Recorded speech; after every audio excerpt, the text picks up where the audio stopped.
Hello, everyone. Welcome to a live Ask Me Anything with our product managers. I'm Misha, your host for today and Quixy's social media strategist every day.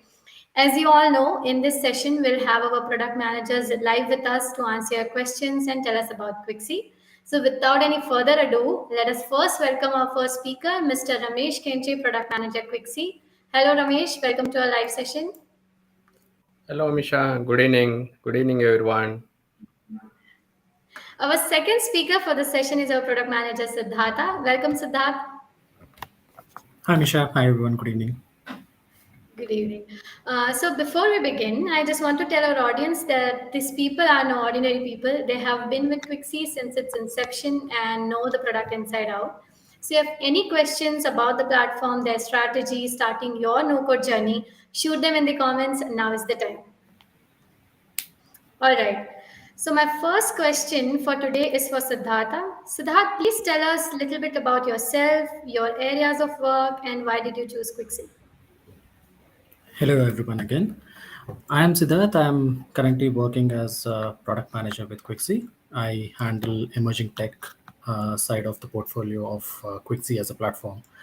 What I mean by that is we are actually exploring a couple of artificial intelligence and machine learning related products in that we wish to offer as part of Quixy, larger Quixy portfolio. And about my background, I have 16 years of experience. I started off my career as a system engineer, and over a period of time, moved into multiple roles. I have done pre-sales, I have done digital consulting, I have been business analyst, and with a lot of customers in retail and banking domain space. And product management as a topic or as a concept kind of kicked interest in me a couple of years ago, and I pursued it. And in my previous role in my organization, I was a proxy product manager, and then moved into Quixy as a product manager. The reason I am with Quixy is Quixy has a very unique selling point in terms of uh, building a platform or a no-code platform which is targeted towards business users. So that value proposition kind of has stuck with me, and it's very dear to my heart. And wanted to be a part of this wonderful team building a great product. Right. Thank you so much for telling us that, Siddharth. Ramesh, I have the same question for you. I would like you to tell our audience about you, your areas of work, and why did you choose Quixy? Thank you, Misha. Myself, Ramesh Kenche. At Quixy, I'm acting as a product manager. I'm with Quixy from the day one, and focused on working on Quixy platform portfolio. Um, Coming to my background, so of experience, I have 20 plus years of experience working with various services and product based companies. I have started working my career as a software engineer, and then I started working with domain expertise on the supply chain, warehouse management, and then also I worked with education domains. Then I joined Quixy as a product manager here to build the Quixy platform. So the reason working with the products, the previous companies, also the product based companies, the reason why I choose a product is I love product than services. Uh, the main reason is the products required a broad thinking and deep planning to compile various ideas for new features coming from multiple dimensions, which includes a lot of research required, a lot of thought through required to compile and build the solution or articulate the feature. So that to build the best of breed products, which is configurable and to meet the multi-dimensional needs of the businesses and domains. So why I choose Quixy is when I joined Quixy, right? So Quixy is just startup with an idea to build a platform that provides power to the citizen developers slash business users who knows the business processes, but they don't know how to build the solutions because they are not IT people. So to give the power to them, so without writing a line of code and without depending any traditional coders, so to build the solutions on platform, that power Quixy idea is to give that power. So I like that ideology, and I just joined Quixy to start my journey with Quixy. That's about my entry to Quixy. Thank you so much for sharing that with us, Ramesh. I have one more question for you. Could you tell us what type of research do you conduct and how often does that happen for building the product? Yeah, well, so product is always it is if somebody coming from services, right? They know what is exact their requirement. They tell I need ABC, and we know that customer required ABC, and we just build the ABC and deliver. It is very much easy in the services, but when it comes to the product, so different customers coming with the different requirements, but the product or the platform, whatever we are building any new feature, so it has to cater to uh, the all the requirements, right? So it should be kind of building blocks. That's how we need to build the features. So that's where we do conduct market and competitor research to understand the evolving market needs and trends to add new features to the platform. And part of that, so we do conduct SWOT analysis, brainstorming sessions to validate the ideas to bring a reliability, stability, and scalability to the platform or not. So if the idea is validated, then we accept that. So similarly, on the other hand, so we also do a technical team research on the technologies to ensure the technical stack, whatever we are using to build the platform, right? So is up to date with the latest technologies and trends, to adapt the new technology concepts, and to ensure the platform, whatever we are constructing, is free from the security issues and performance technology outages. That's where, so we keep our platform ahead among the other no code providers on the technology point of view and on the features point of view. And also we evolve on user journeys to bring the best in class customer experience as we build any new feature to the platform. That's about. Right. Could you please also tell us how do you develop your product strategy? Hmm. Product strategy. So this is something interesting question. So okay, so let me answer uh, by adding few things here. The strategy is since again Quixy is a no code platform, right? So since we are more focused on no code, any feature we bring to a platform, we keep in mind that all our citizen developers are coming from business users background. They are business background, so they doesn't have the coding skills. They are 100% no coders, but they know the business requirement. What they need, they know, but how to construct, they don't know. Now the mission and vision of Quixy is to give the power to the business users who knows 100% business functional requirement. If we give the power to the business users to build the solutions on their own without depending on any traditional developers or IT team, then they can build the solutions. Now, so when we bring any new feature to the platform, right? So from the product strategy point of view, we always keep in mindset of our citizen developers or business users who are 100% no coders. Okay, so with this mindset, we drive towards building 100% no-code platform and add new features to the platform to use by citizen developers without writing a line of code. So part of this exercise, we do consider both tactical and strategic uh, needs into the consideration to develop our product strategy. When it comes to the strategic, so strategic is generally is a long-term goals vision. uh, the focus is generally on enterprise customers and their needs, and also the major new features which we would like to incorporate in the platform to fulfill evolving business needs as per market research and analysis. For example, if you take sandbox is one of a feature we are bringing onto the platform.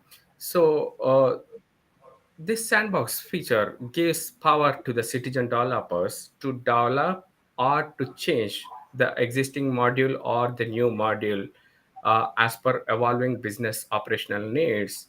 And so it also gives a flexibility to the citizen developer to test and then deploy to the live environment safely. So this kind of sandbox environment is pretty much required by the enterprise customers. So which we do follow in traditional development also. So in no code also we are bringing this power to the citizen developers as a strategic uh, product plan. So at the same time, so we also plan consider the tactical side, so which are short term goals. Generally the request comes from the sales, customers, marketing to fulfill ongoing operational requirements. So sometimes these two are overlaps, so which one first, whether it is a tactical strategic, so sometimes we have to do a debate between the stakeholders to decide which one first, which one last, all of that. So that's how it happens. The bottom line is a product strategy is, so it is no code mindset aligned with the organization vision and mission. Okay. Okay. So where does these ideas of new features come from? How do you decide which ones to build? Yeah, so again, as I said, we do get the ideas for new features from multiple sources. So one of the source is sales team, uh, as part of the sales pitch or the tenders or RFPs or POCs when we do. So these are few inputs from the sales, and the next source is marketing and competitor research. So obviously the product team continuously do their own job to do the market research to understand the evolving needs. And also we do get needs requirements from the marketing team when they do go to market strategies.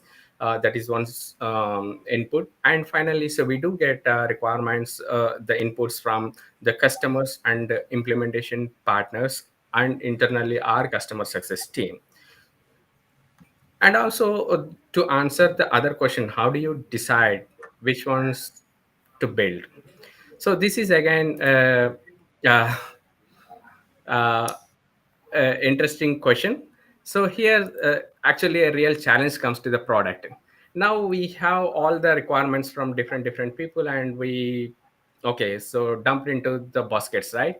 Now, which one should go into the green bucket, which is a top priority, and the second one orange, and the third one like so. Now, so customer success team comes, hey, my customer is waiting. I need this. And so from the product and company vision mission, right? So for me, so sandbox is also important because it is going to create a huge value to our existing customers. It is not going to satisfy one customer, right? It is going to satisfy and create value to the existing all customers. Now, so which one is first, which one is last? It's a debate. So before that, any request comes in, right? First, we do a validation. So whether this requirement is really want by customer, and to understand that in deep, so we'll be doing ourselves market research and talking to our UX experts, designers, coming up with some prototypes, designs, and also talking to marketers and our customer support team to validate whether this particular requirement is really valid or not to consider. The second point, So we also do a technical feasibility, whether this particular requirement is feasible technically or not. If we uh, have any kind of corner questions, in some cases we also do quick prototype to ensure yes this is something doable. Okay, so to ensure that hurdles we don't see at the later point. So after that, so we also do a impact analysis. So how this feature relate to the overall goal and strategy of the product in line with the organization's vision and mission as well. So sometimes, for example, few requests we do get, so may not be value addition to the product, and that particular requirement is very specific to a client need. So in such cases, we upfront say, so this is not going to be a value addition to the product, and to your problem statement, there is a method to achieve it. So we will come up with a method to address their problem statement, but we will not consider that as a feature. So that's how we validate and see the technical feasibility and the impact of the requirement. And finally, so if everything goes well, then finally the efforts come into the picture, how much effort it required to develop and deliver, whether it is a small, medium, large size. So it is time and money, right? So we have to invest to get it developed and delivered. Whether the effort is less, impact is high, obviously we'll consider that so immediate shot to take it up. And sometimes the value is high but effort is also high. For example, if I take a sandbox kind of example, so it takes a lot of effort but impact is also high. So depends on, so what is the effort required, what is the impact, and whether it is validated, all of that. So we will consider what which ones to build. Okay, that's very detailed and informative to know the thought that goes behind building the product. So, Dada, my next question is to you. Take me through how you manage a feature from conception to launch. So everyone thinks that building a product or adding a feature to the product is like adding a Lego box to existing game that you have. It's not that. It's actually a game of Jenga. Uh, Jenga, not Django. So you don't know what will happen if you add a feature because your product is already mature, and adding a new feature, adding a couple of blocks to your existing product may have a cascading effect somewhere else, which you don't foresee at all. So to avoid all that, right? We have the prioritization in place. What Ramesh mentioned, once we prioritize, we say that hey, we want to do ABC features. What we generally do is we do a internal SWOT analysis, try and understand what where are our strengths, are we in a position to even build that, right? And there are always discussions around whether we invest time in building some things from scratch, or do we want to actually go and do a quick check and do a quick integration with some other third parties, right? Now generally, the framework that we have in largely accepted in the market is a six-step process where you ideate and then you can go on to or discover, then ideate and then build, iterate, right? And then that's a typical model, and we do generally do that.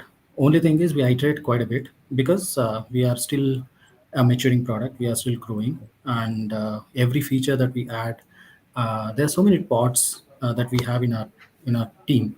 We have close to four different pods working parallelly on different set of features at any given point in time. So when it comes to a release, right, it becomes quite hectic in terms of how we manage it. So, coming to the feature conceptualization and the launch, we go through the entire process. And the portfolio that I'm handling, which is to do with emerging tech, we have additional responsibility of looking for right set of data because data is critical in when it comes to building AI and ML products. Beyond that, it is pretty similar on how we do the feature we mature the feature and then move it into development, and then we get it out, test it with our internal users, external users, and then launch it. So as product managers, we have our focus on not just about the business analysis or competitor analysis or just getting into development. Rather, we kind of go hand in hand with the go to market strategies as well, trying and see how best we can place our feature and help out the marketing team, the sales team, as and when there is a need. Right. Thank you so much for telling us that, Siddharth. That's very nice to know. Ramesh, could you tell us what input do you use when you're building your roadmap?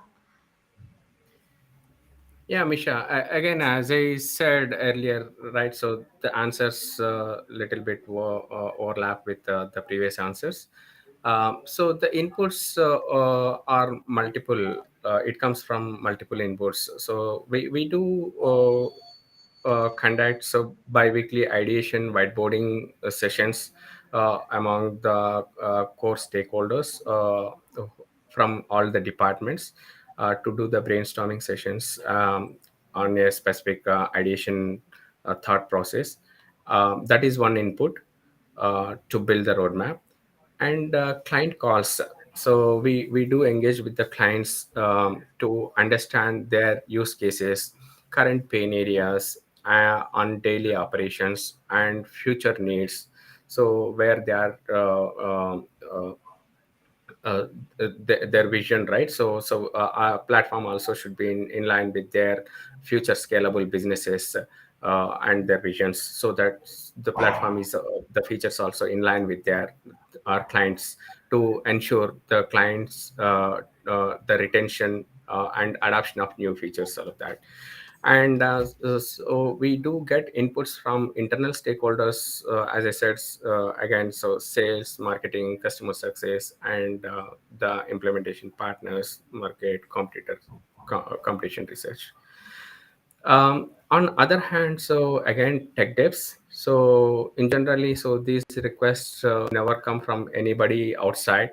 So these are something the product has to ensure in line with engineering team. It's actually an internal ask, like uh, a family member is asking, hey, I need this. So it is a parent responsibility, right, to ensure to fulfill that need. Actually, so the engineering team is building all our features, new ideas coming from various stakeholders, but it is a responsibility of engineering team to ensure so technology is in line with the market trends, right? So part of that, so we always so ensure that tech devs, um, we don't have any tech devs, and any of the tech devs kind of which falls under category of performance, or it required a re-architecture or re-engineering to build the platform reliable and scalable.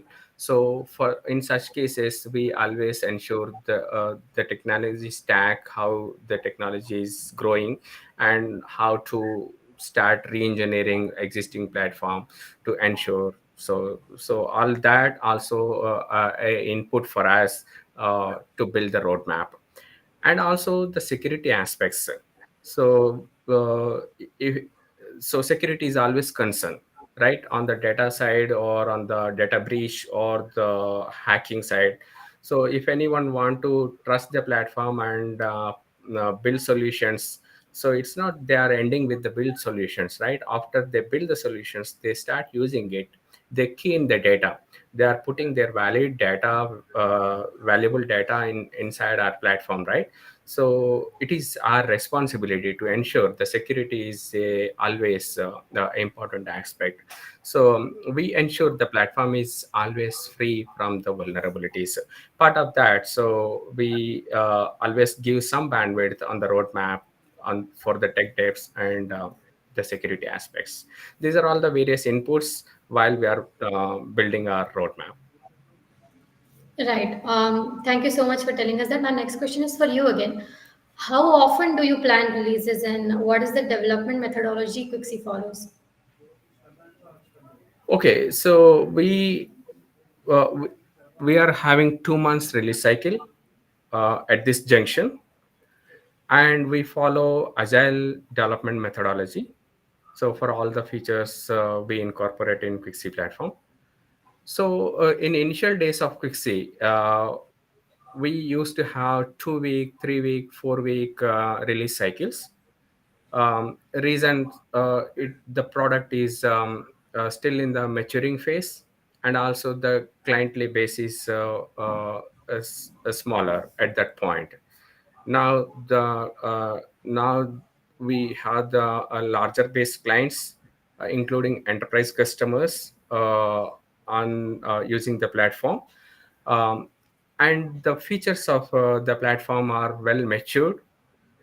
So considering all of that, now we shifted to have 2 months release cycle to ensure the every release is more reliable and stable. So that's our release cycle. So as of now, it depends on again. So the needs and demands, we change our processes. It is not something 2 months. It may be 3 months or 1.5 month. It may change, but as of now, yes, it is 2 months. Okay. All right. There's a very interesting question I have is what do customers say they love about the product? I'll go first Okay. with that, Nisha. Yeah. Okay. So, clients or our customers, right? Most of them have never experienced a no-code platform. So when they say building apps, they always look at IT. Now, with no-code, they have that they feel empowered that they can build their own apps.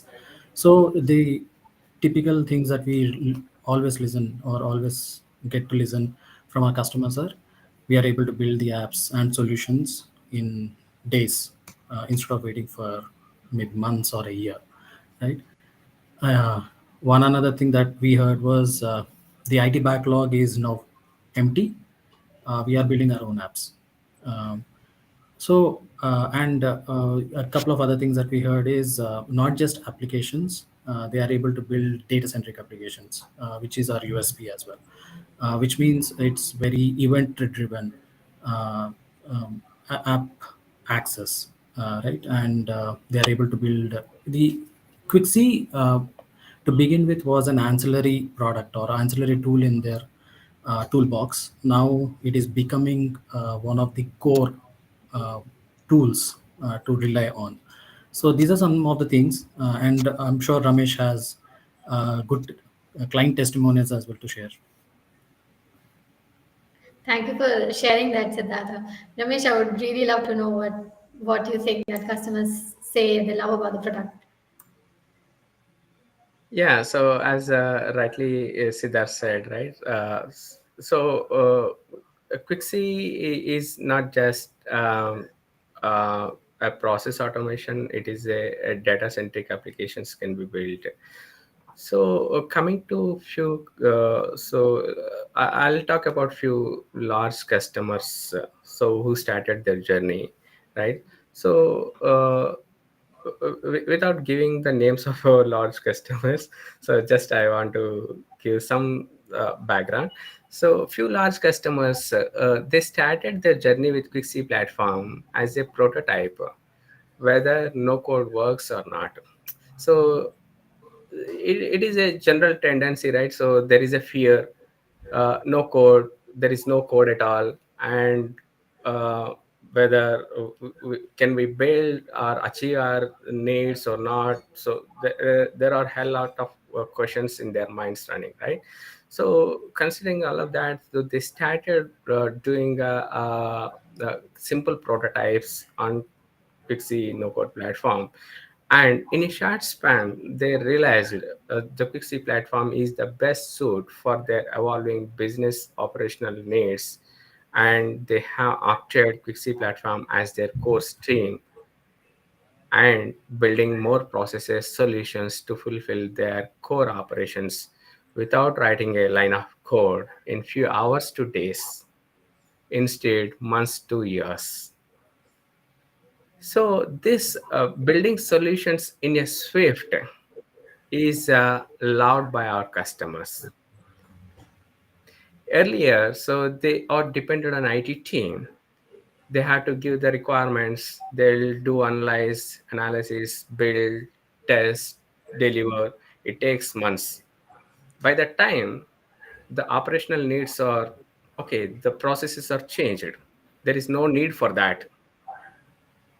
So then they realized, so Quixy has the power, so we can build the solutions. That's how they opted Quixy as their core stream.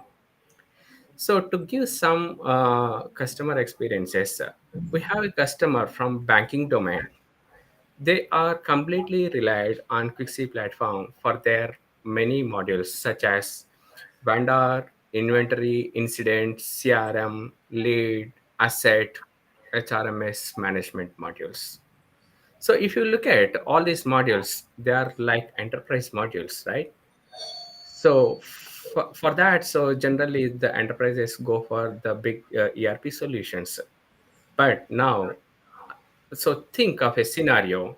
So if the large enterprise ERP solution provided a packaged bundle, and now this enterprise customer is asking for a change in vendor management, so then there is a lot of process. They need to raise a CR, so they need to give the requirements. Somebody will come analyze, then technical team develop, test, so back and forth iterations. So it takes months to years. It depends on the size of the change. But now with Pixie platform, they were able to do all such changes from the business user side itself, so in days to hours to days. So that's the power and of Quixy, and that power is loved by our customers.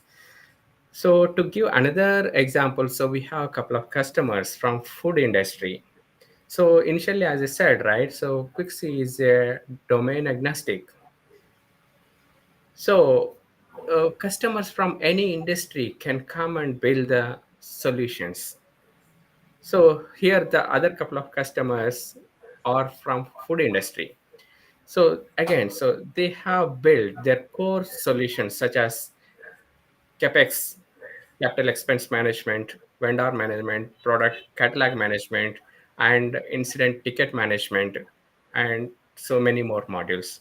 So they were very happy. So we are very happy to have such kind of enterprise customers using a Quixy platform, and vice versa, they love Quixy platform. Right. Lovely. Like that's really great to know what our customers are thinking about Quixy. I think thank you so much, Siddhartha and Ramesh, for that answer. That were all the questions that I had. I request the audience to ask their question in the comment section. We already have a few, so I'll just quickly go through the questions, and I would request you through take the questions, take up any questions you like to answer. All right, the first question that we have is from Rahul Kumar. If someone wants to see the roadmap, how can they do that?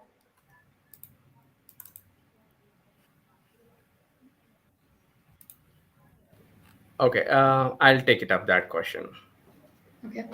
So as of now, we haven't made our roadmap accessible to everyone. It is internal only. Down the line, so approximately 3 months, we are planning to make our roadmap visible to our customers through our knowledge base slash community access. So that would mean the users of Quixy can only see our roadmap from the platform. As of now, it's not available. Okay. Okay. The next question we have is how do you monitor the performance and success of the releases? Siddhartha, Ramesh, any one of you can take up the question.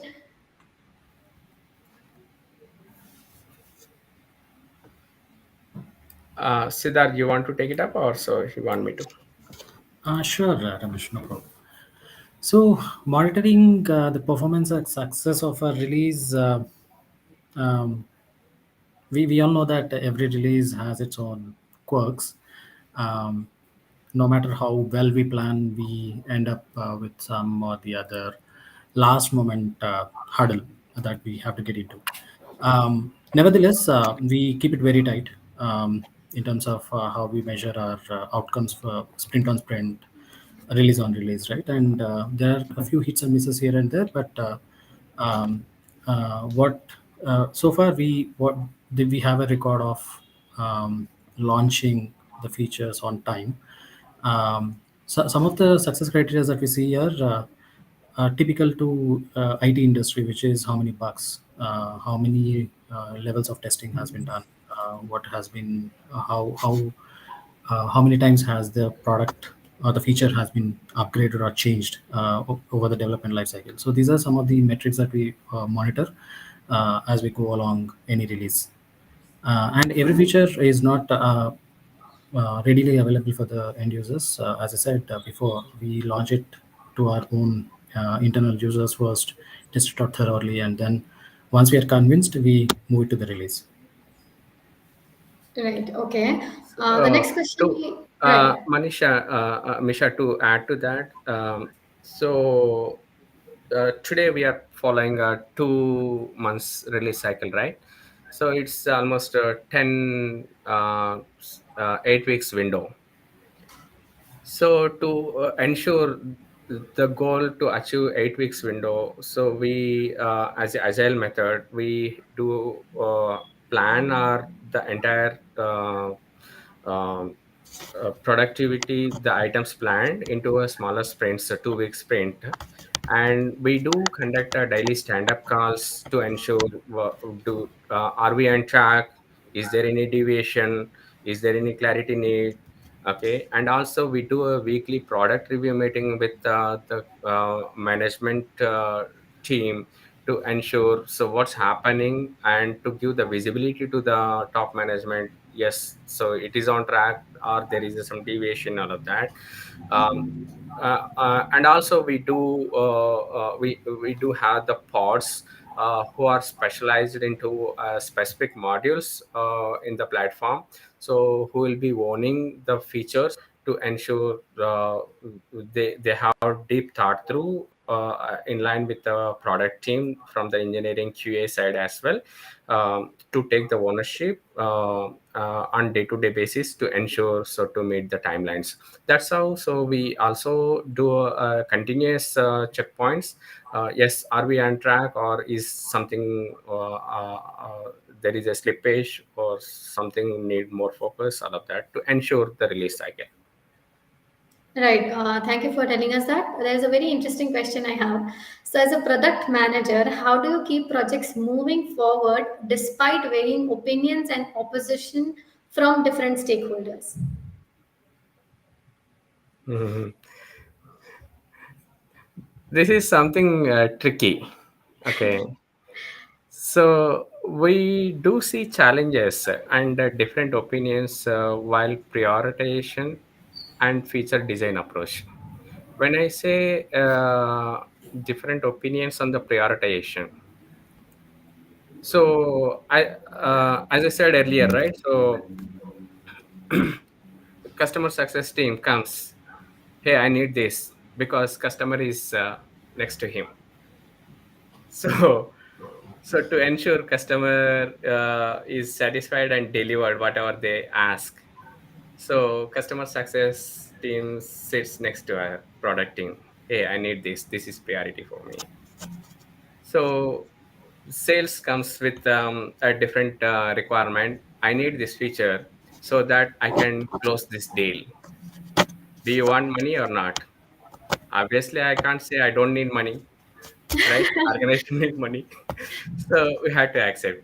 But what is first? What is the last? So it is all a negotiation, right? So from the product point of view, we do a negotiation on the prioritization by bringing all the stakeholders from all the departments. Hey, these are all the items we listed out. So these are all the requests came from different departments.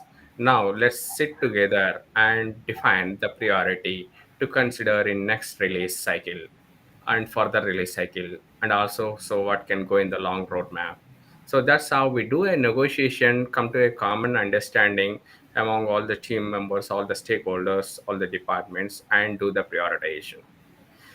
At the same time, on the design approaches, when there is a new idea is coming in, so again, so it is a product, right? So platform, adding a feature to the platform, so we have to do a deep thinking, so to bring the optimized way of the feature incorporated in the platform.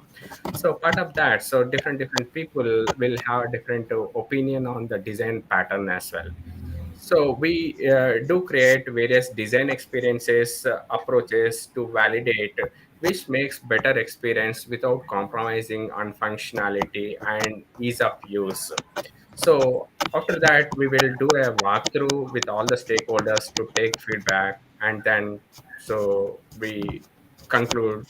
So what is the best of breed approach?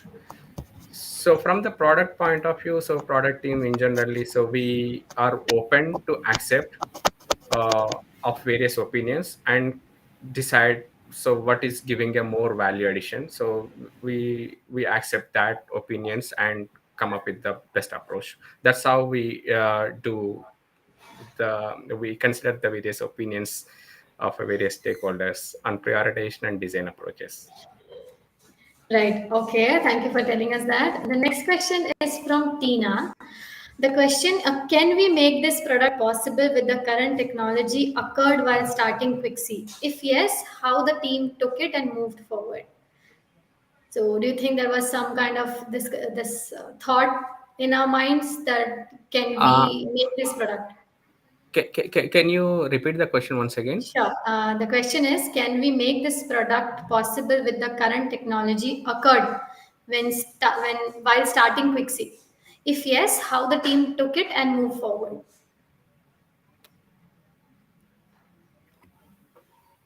um Current technology means I'm not able to connect with that. So Siddharth, you want to take it up that question?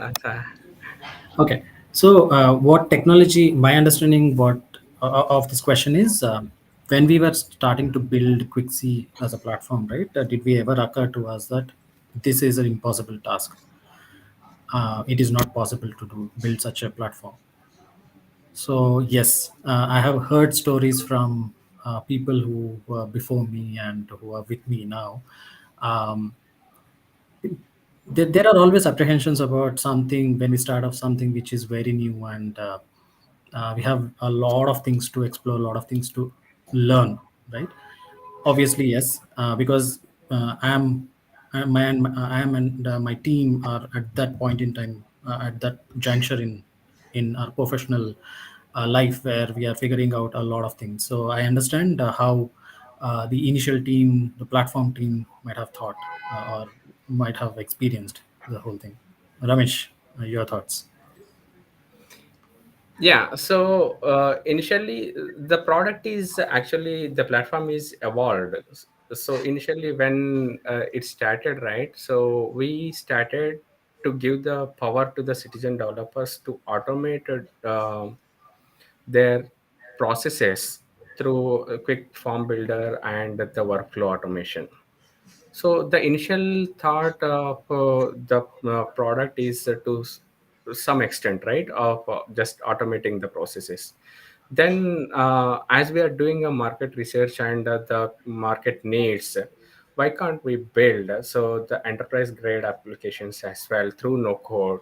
So that's where we started working on. So few people countered, is it possible? So yes, so we also have seen even so internally, also some debates within the organization from the services partners. It is not something possible to do, but so from the product point of view and the company, the organization vision and mission point of view, we our aim is to uh, give the no code platform to the business users. If we are just limiting to the just process automations, then there is no differentiation with the other just no code process automation processes, right? So that's where so we started working. And so technically speaking, okay, so um, we have seen challenges in building such kind of data centric enterprise level grade applications, because it is not that easy building in the traditional development, right? So here we are building a platform, so to give the power to the business users. We have seen a lot of challenges while we are coming up with uh, building this platform, but uh, we did that, and we have implemented the large enterprise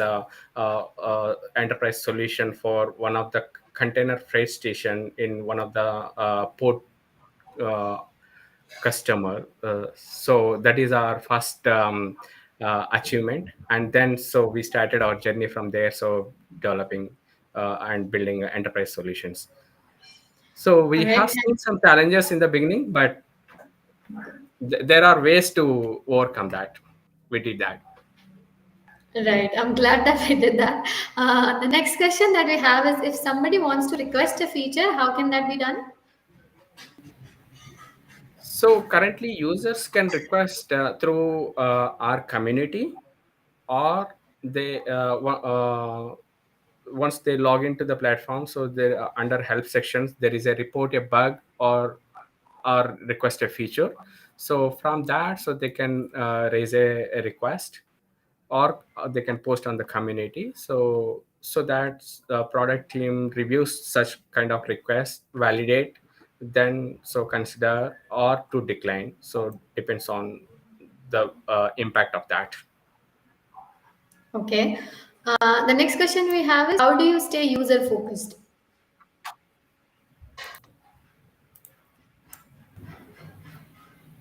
Siddharth, do you want to take it? Okay, so every task or every ounce of our energy goes into understanding what our user wants. Be it creating a product strategy, or coming up with a new feature, or building a new product line altogether, right?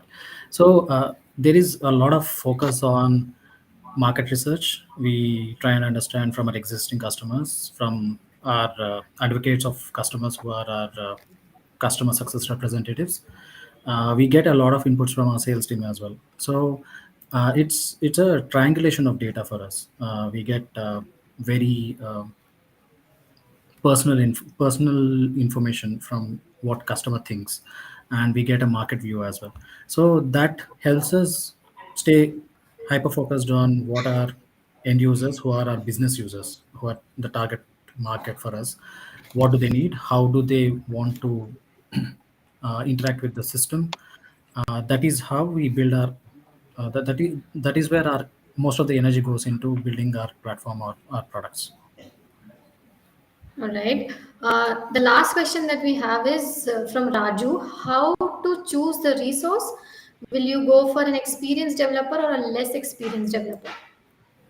I think it's referring to when you're thinking of building a new feature. How do you decide which who to go to? Okay, it depends on the it's not just a technical skill, understanding of the a module slash feature, uh, whether the resource is the engineer is having I said, right, so there is a pods expertise in a module, right?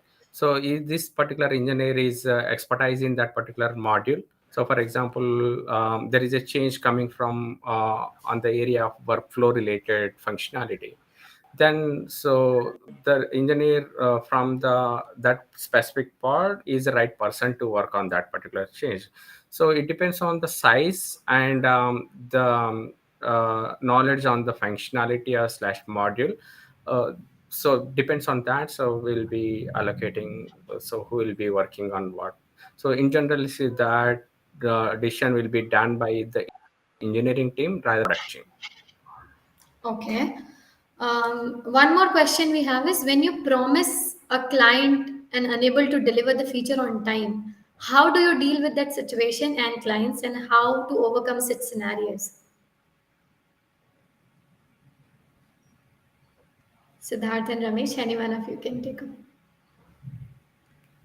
So this happens sometimes, right? So we aim for to deliver something, but sometimes we may see unforeseen issues, challenges.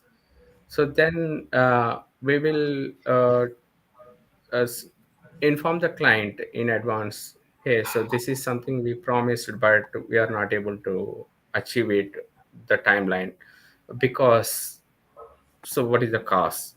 So by giving the right explanation what caused it for the delay, so that the customer is also understands what is causing to deliver. So it's a negotiation, and uh, they do expect, so since this feature is coming, they plan their operations accordingly. But so if we are not able to meet their timeline, so it is impacting their business. So we will communicate to the client about the situation, what caused. So it is all setting expectations. Um Sometimes if that is creating some huge damage to client, uh, but uh, i- so if we do something quick and deliver without proper testing or the looking at the side impacts, that may create a huge lot of other issues as well, rather than giving a solution.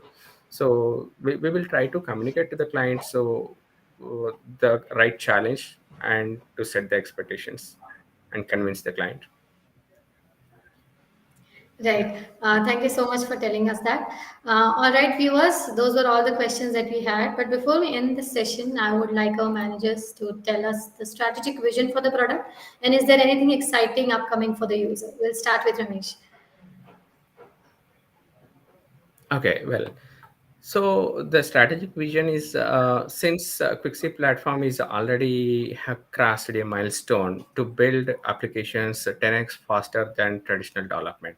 So that was our original mission, to give the 10x power build the solutions. We already have crossed that.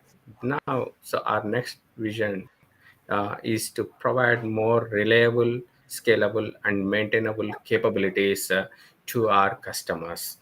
When I say reliable, scalable, maintainable, so for example, so we have few exciting features lined up in next 6 to 12 months of our roadmap. So to name few features, the new exciting features. One is the sandbox. So I earlier also talked about that. So the sandbox, which empowers the citizen developers to build, test, and deploy, right? So this is giving a reliability, and whether the solution whatever they built is scalable, so the citizen developer can ensure, yes, so it is working and it is scalable and it is maintainable, right? So if they want to do some changes, they can so do the multiple iterations before they push it to the live. Similarly, after they push to the live, so if they want to do some tweaks again, so they can continue to do the same process through given the sandbox capabilities, right? So similarly, so we have lined up another feature, multilingual capabilities. So the multilingual capabilities is, if we take a few geographies, so people are coming from so different local region native languages. So if we take a enterprise customers build an application to capture some data, so few end users are in X language, and other users on Y language, right? So to accommodate that flexibility, so user one logged in, so they should be able to see the entire application in one language. The user two should be in other language, but the citizen developer should not construct the applications multiple times. That's where we are coming up with the multilingual capabilities to meet the global requirements and the users coming from their native languages to adopt the Quixy platform. And also the for enterprise customers, so we are bringing a concept called bring your own RDBMS connected to Quixy platform. So far, so Quixy is tightly connected with one of the selected NoSQL database. Now, so we are bringing so RDBMS into the picture, and according to the enterprise customer choice, they can choose whatever the RDBMS they want, and so connect with the Quixy core platform, and database is at their choice. And so reason that is so the few enterprise customers, they believe in certain RDBMS. Okay, so because of the various native features of the RDBMS capabilities, all of that, so they can still uh, reuse that. And also we are coming up with some low code extensions for professional citizen developers to write complex algorithms within Quixy platform. So this is something tricky. So far I talked about no code, no code, no code. Now I'm talking about low code extension, right? It is a Right. extension. Mm-hmm. Okay. So extension on top of no code to write some l- complex algorithms where so to avoid a lot of things. So to give the power to the professional citizen developers who can create their low code extension and call out within Quixy platform. And also we are coming up with the app store where for more pre-built solutions which are ready to just download and start using. So this helps much more faster to build solutions. And also we are have a plan of having a marketplace in alliance with our partners and customers to build the solutions and to monetize. So All these are right. all few. Right. Some really exciting things coming up for our users. Thank you so much for sharing that with us, Ramesh. Siddharth, would you please also tell us this, what is your strategic vision for the product and what's anything exciting coming for our users? Yeah, absolutely, Misha. So there are two broad things that we are working on. One, we hear the concept of multi-experience development platforms in the market.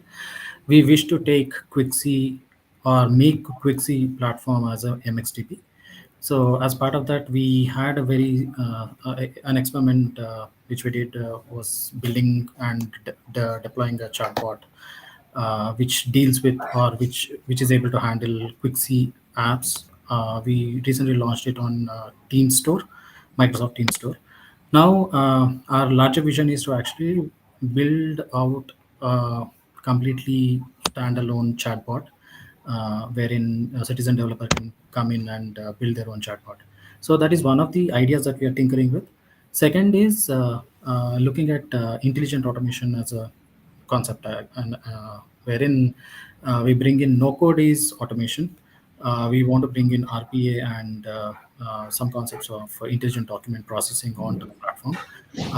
Whether they would be tightly coupled with the platform or decoupled and have as separate work streams or separate products, we are still uh, very we are at a very nascent stage at the moment, but we have definitely taken quite a few strides in that area. So intelligent automation and MXDP, these are the two areas that we are looking at right now. All right. Thank you so much for sharing that with us. Thank you, Siddharth and Ramesh, for talking about the product and joining us today. It was a pleasure knowing about the product, knowing about Quixy, and knowing about how we are building it. Thank you, viewers, for joining us today. If you have any more questions left, feel free to shoot them in the comments. We'll be more than happy to share the answers. All right, then that's it for today. Thank you so much for joining, everyone. See you next time. Thank you, everyone. Have a good evening. Thank you everyone.